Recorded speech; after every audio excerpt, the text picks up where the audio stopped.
Hello అండి, welcome to Shri Bhadrakali creations. ఇప్పుడు blouse cutting ఎలా చేయాలో చూద్దామా అండి.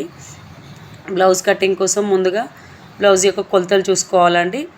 బ్యాక్ పొడవు చూసుకోవాలి. దీనికోసం బ్లౌజ్ యొక్క షోల్డర్ మిడిల్ నుంచి వెళ్ళి పొడవు చూసుకోవాలండి. ఇంకా చేసే బ్లౌజ్ యొక్క పొడవు వచ్చేసి 14.5 వచ్చిందండి. తర్వాత చెస్ట్ లూజ్ తీసుకోవాలి. చెస్ట్ లూజ్ వచ్చేసి 18 వచ్చిందండి. ఇప్పుడు నేను బ్యాక్ యొక్క పొడవు తీసుకోవాలండి. నేను కట్ చేసే బ్లౌజ్ యొక్క బ్యాక్ పొడవు 9.5 వచ్చిందండి. తర్వాత నడుము తీసుకోవాలండి. బ్లౌజ్ యొక్క నడుము పార్ట్ లూజ్ తీసుకోవాలి. నేను కట్ చేసే బ్లౌజ్ యొక్క నడుము లూజ్ వచ్చేసి 32 ఉందండి. ఇప్పుడు మెజర్మెంట్స్తో కటింగ్ ఎలా చేయాలో చూద్దాము. ఇప్పుడు లైనింగ్ని డబుల్ ఫోల్డింగ్లో వేసుకోవాలండి. ఫోల్డింగ్ మన వైపున ఉండేలాగా చూసుకోవాలి. ఓపెన్స్ అపోజిట్ ఉండేలా చూసుకోవాలండి. లైనింగ్కి ఎటువంటి క్రాస్ లేకుండా స్ట్రైట్గా కట్ చేసుకోవాలి.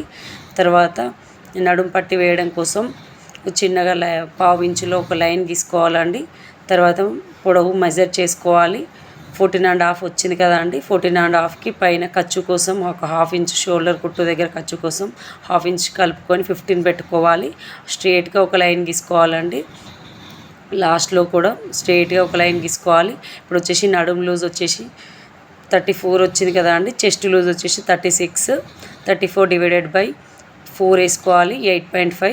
36 డివైడెడ్ బై 4 వేసుకోవాలి. 9.5 దగ్గర ఒక మార్క్ చేసుకోవాలి. 8.5, 9.5. దీన్ని నడుము టక్స్ వేసుకోవడానికి ఒక 1 ఇంచ్ ఎక్స్ట్రా గీసుకోవాలండి. కింద స్ట్రైట్